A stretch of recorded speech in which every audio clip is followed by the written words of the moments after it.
नमस्कार दोस्तों, मेरा नाम है चंदन पोद्दार और बात करते हैं आज की टॉप बिजनेस न्यूज की। सबसे पहले स्टार्ट करते हैं अकासा के साथ। जी हां, थोड़े दिन पहले मैंने आपको इसके बारे में न्यूज बताई थी। राकेश झुनझुनवाला 260 करोड़ रुपए की इन्वेस्टमेंट कर रहे हैं एविएशन सेक्टर के अंदर थ्रू अकासा। और ये जो कंपनी है ये बेसिकली जेट एयरवेज के जो फॉर्मर सीईओ हैं विनय दुबे, उनका प्लान है। और झुनझुनवाला इसमें 260 करोड़ रुपए की इन्वेस्टमेंट करेंगे 40% स्टेक के लिए, और 15 करोड़ रुपए की माना जा रहा है कि वो ऑलरेडी इसमें इन्वेस्टमेंट कर चुके हैं। बेसिकली इस समय जब एविएशन सेक्टर पूरा डाउन है, इंडिया की टॉप शॉट कंपनीज लगातार पिछले 5 क्वार्टरों से लॉसेस रिपोर्ट कर रही हैं, उस समय ये आइडिया कहां से आता है? तो ये आइडिया इस तरीके से आता है कि इस समय जो है उनको लगता है कि जो कॉस्ट मैच कराने का इस समय परफेक्ट टाइम है, क्योंकि अगर ये अभी से स्टार्ट करते हैं तो नेक्स्ट समर से जो है अपने ऑपरेशन स्टार्ट कर पाएंगे। और क्रू हायर करना, उसके बाद फ्लाइट्स अरेंज करना, रूट्स की परमिशन लेना, लाइसेंसेस वगैरह लेना, there are lots of formalities. Second चीज लगता है कि भैया इंडिगो के साथ अगर मैच करना है तो हमें यूनिट कॉस्ट भी इंडिगो वाली मैच करानी पड़ेगी। देखिए, हिंदुस्तान में इंडिगो जैसी कंपनीज क्या अल्ट्रा लो कॉस्ट पे काम करती हैं। अल्ट्रा लो कॉस्ट लेके आने का ये परफेक्ट टाइम है, ऐसा लगता है जेट एयरवेज के फॉर्मर सीईओ विनय दुबे को। क्यों लगता है? क्योंकि देखिए, इस समय क्रू मेंबर्स काफी खाली बैठे हुए, आउट ऑफ द जॉब है, तो उन्हें कहीं ना कहीं कंपैरेटिवली लो रेट्स पे हायर किया जा सकता है। उनके साथ एक लॉन्ग टर्म एग्रीमेंट्स किए जा सकते हैं 5 साल, 6 साल, 7 साल के, कि हम इससे ज्यादा आपको इंक्रीमेंट नहीं देंगे। सेकंड क्या है, पायलट्स की एबिलिटी बहुत अच्छी है। माना जा रहा है 300 से 400 पायलट्स पूरे इंडिया के अंदर इस समय फ्री है, मतलब जिनके पास काम नहीं है तो उनको हायर किया जा सकता है। प्लस जो है एयरक्राफ्ट जो लीज रेंट्स हैं वो भी कंपैरेटिवली डाउन हो रखे हैं। इवन कुछ एक्सपर्ट्स का ये भी मानना है कि ये एकदम स्टार्टअप होगा, तो ऐसे स्टार्टअप को कोई भी जो कंपनी है वो लीज पे एयरक्राफ्ट देने से पहले कहीं ना कहीं प्रीमियम रेंट जरूर चार्ज करे। अभी ये क्या है मैं आपको थोड़ा सा बताना चाहूंगा। देखिए, एविएशन इंडस्ट्री के अंदर क्या होता है, दो तरह की लीज चलती है। एक चलती है वेट लीज, एक चलती है ड्राई लीज। वेट लीज के अंदर क्या होता है कि आप प्लेन लीज पर लेते हैं और उसके अंदर सब कुछ आपको मिलता है, मतलब पूरा का पूरा जो क्रू मेंबर होंगे और उसकी मेंटेनेंस, उसका इंश्योरेंस, पूरा का पूरा। सिर्फ आपको क्या करना है, टिकट्स बुक करनी है, ग्राउंड स्टाफ अवेलेबल करवाना है, लाइसेंस लेना है। फ्लाइट के अंदर ऑपरेशंस का आपको किसी भी तरीके की टेंशन लेने की जरूरत नहीं है, वो सब कुछ उस वेट लीज एग्रीमेंट में कवर होगा। इंटरनल क्रू मेंबर्स, उसका इंश्योरेंस, उसकी मेंटेनेंस, और आप अपनी फ्लाइट उड़ाइए। लेकिन वो जनरली महंगी पड़ती है, इसलिए सब ड्राई लीज पे जाते हैं। ड्राई लीज में क्या होता है कि आप सिर्फ प्लेन लीज पे ले लेते हैं, बाकी उसका मेंटेनेंस, उसका इंश्योरेंस, उसका इंटरनल क्रू मेंबर, वो सब जो है कंपनी अपने लेवल पे अरेंज करती है। तो इसलिए सभी जो है मैक्सिमम जो है ड्राई लीज को ही प्रेफर करते हैं। अब प्रॉब्लम क्या है कि एक स्टार्टअप है Akasa, will carry significantly higher risk premia. Premia क्या होता है? प्रीमियम वर्ड की प्लूरल फॉर्म के लिए वर्ड प्रीमियम यूज किया जाता है, क्योंकि एक स्टार्टअप है और स्टार्टअप होने की वजह से कहीं ना कहीं जो रिस्क फैक्टर है वो ज्यादा होगा एज कंपेयर टू जो already well capitalised and supported airlines हैं। वो 5 क्वार्टर से अगर लॉसेस रिपोर्ट कर रही हैं तो इसके लिए तो और ज्यादा रिस्क बढ़ जाता है। तो कहीं ना कहीं इसके लिए रेंटल्स जो भी कंपनी से एयरक्राफ्ट लीज पे देगी, वो माना जा रहा है कि कंपैरेटिवली लीज रेंट जो है वो ज्यादा चार्ज करेगी। लेकिन इन सबको लेके जो है फिर भी विनय दुबे ने पूरा एक प्लान सेट असाइड कर रखा है। उनकी मल्टीपल मीटिंग्स जो है इन्वेस्टर्स के साथ हुई बिफोर इस प्लान को इंप्लीमेंट करने से, और कहा जा रहा है कि ये प्लान उन्होंने बड़ा क्लियर कर दिया कि 3 से 4 साल तक के लिए कंपनी के पास सफिशिएंट कैपिटल होनी चाहिए टू मीट द लॉसेस। क्योंकि इतना समय लगता है किसी भी रूट पे प्लेन चलाना, फिर देखना कि भैया उसमें क्या टाइमिंग से एडजस्ट करनी चाहिए, क्या कैपेसिटी ऑपरेट करनी चाहिए, और उसके बाद उसे प्रॉफिट्स में लेके आना। तो उन्होंने ये प्लान ऑलरेडी जो है रख दिया। और उसके बाद जो है मार्की इन्वेस्टर्स जो है, मार्की इन्वेस्टर्स क्या होते हैं बेसिकली, जो ऐसी कंपनियों में पैसा लगाते हैं जो कि लेटर ऑन प्रॉफिट्स के अंदर कन्वर्ट हो जाती है। और झुनझुनवाला तो जनरली इस चीज़ के लिए जाने जाते हैं। टाइटन ग्राहा उनका इससे पहले भी आजकल फेडरल बैंक पे भी इन्वेस्ट कर रहे हैं, तो इसलिए उनको मार्की इन्वेस्टर्स के अंदर रख दिया गया है।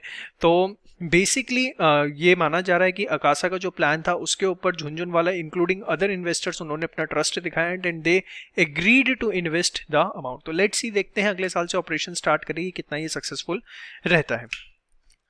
उसके बाद न्यूज आई, गवर्नमेंट ने जो है रेट्रोस्पेक्टिव टैक्स को एबॉलिश कर दिया। अब ये रेट्रोस्पेक्टिव टैक्स क्या है मैं आपको बताना चाहूंगा। एक्चुअली हिंदुस्तान के अंदर 2007-8 से ये बहुत बड़ा कांड चल रहा है। वोडाफोन के केस में हमें देखने को मिला, उसके बाद हमें कैन के केस में देखने को मिला।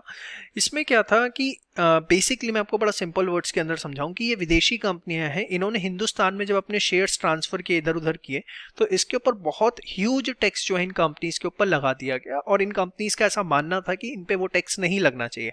इवन ये कंपनी जो है इंटरनेशनल कोर्ट्स में गए और वहां पर इंडिया की हार हुई और इंटरनेशनल कोर्ट्स ने भी कहा कि इंडिया ये टैक्स नहीं लगा सकता।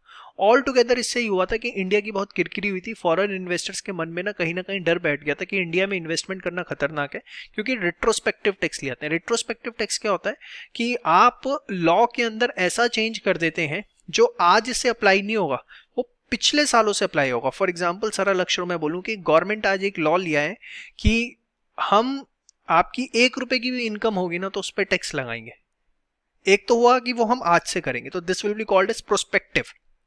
अब रिट्रोस्पेक्टिव में क्या गवर्नमेंट कहती है, अगर पिछले 10 सालों में आपकी 1 रुपए से भी ऊपर इनकम हुई है तो आपको टैक्स देना पड़ेगा। अरे भैया आगे वाले को तो भुगत लेंगे, पिछले 10 सालों का हिसाब कहां से लाए। तो हिंदुस्तान में रेट्रोस्पेक्टिव टैक्स जो इन कंपनियों के ऊपर लगा दिए गए थे, जिसकी वजह से बहुत ज्यादा इन्वेस्टर्स का कॉन्फिडेंस डाउन हुआ था। और इस चीज को कहीं ना कहीं कूल डाउन करने के लिए गवर्नमेंट जो है एक लॉ लेके आई है कि हम रेट्रोस्पेक्टिव टैक्स सारे वापस लेते हैं। गवर्नमेंट को 8100 करोड़ का चूना भी लगेगा इसकी वजह से, बट एटलीस्ट माना जा रहा है कि फॉरेन इन्वेस्टर्स का कॉन्फिडेंस मेंटेन रहेगा। इसके बाद जो वोडाफोन आइडिया है उसके जो लेंडर्स हैं, लगभग 25,000 करोड़ रुपए का जो है बैंक लोन उनके ऊपर है, जिसमें 11,000 करोड़ का इकलौता एसबीआई ने दे रखा है। तो वो प्लान कर रहे हैं कि वो अपनी डेट को शायद इक्विटी के अंदर कन्वर्ट कर सकते हैं।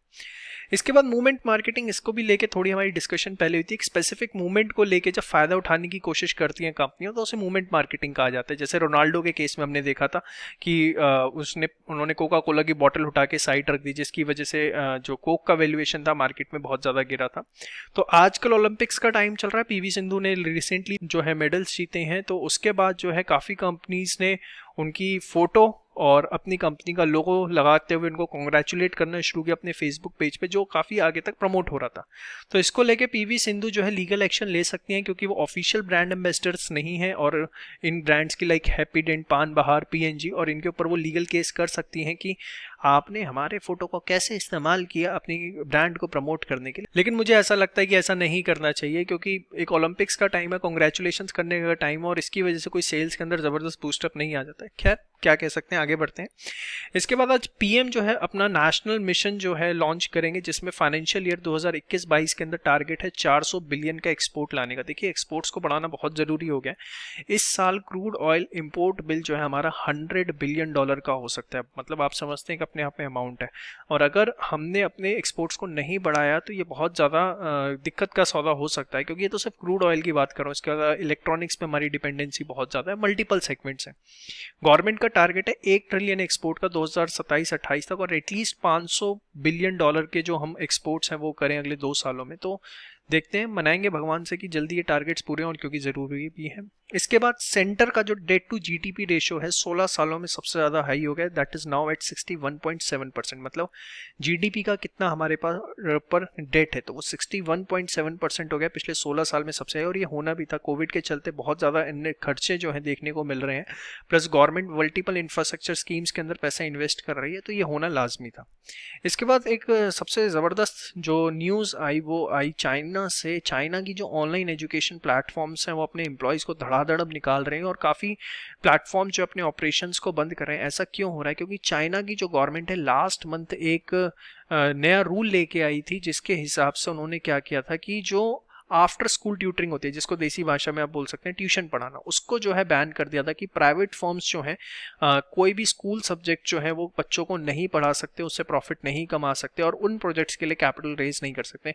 सरल अक्षरों में हिंदुस्तान की भाषा में बाइजू जैसी कंपनीज जो है उनको बैन कर दिया गया था चाइना के अंदर। इस वजह से वहाँ की ये पूरी $100 बिलियन की जो पूरी की पूरी मार्केट है ऑनलाइन एजुकेशन की, उसको बहुत ज़बरदस्त हिट लगा है, और वहाँ पे जो है ज़बरदस्त तरीके से अब एम्प्लॉयज़ को ये कंपनियां निकाल रही हैं और अपने ऑपरेशंस को रिड्यूस कर रहे हैं। इसके बाद बाइडेन ने जो है यूएस का गोल सेट कर दिया कि 2030 तक जो है 50% गाड़ियां जो होंगी उनकी क्लीन एनर्जी पर ऑपरेट करेंगी, मतलब इलेक्ट्रॉनिक व्हीकल्स या हाइड्रोजन सेल से वो ऑपरेट कर रहे होंगे। इसके बाद बैंक ऑफ इंग्लैंड, या उसे सेंट्रल बैंक कहिए, उसने बोला है कि इन्फ्लेशन जो है 4% के आसपास रह सकता है अगले 3 सालों तक, जो कि कंपैरेटिवली उनके हिसाब से बहुत हायर है। इसके बाद बात करते हैं फ्यूचर ऑफ स्टील इंडस्ट्री की। देखिए चाइना और रशिया दोनों कंट्रीज जो कि कहीं ना कहीं सबसे ज़्यादा एक्सपोर्ट करती हैं स्टील का। चाइना फर्स्ट लार्जेस्ट है, रशिया जो है सेकंड लार्जेस्ट है।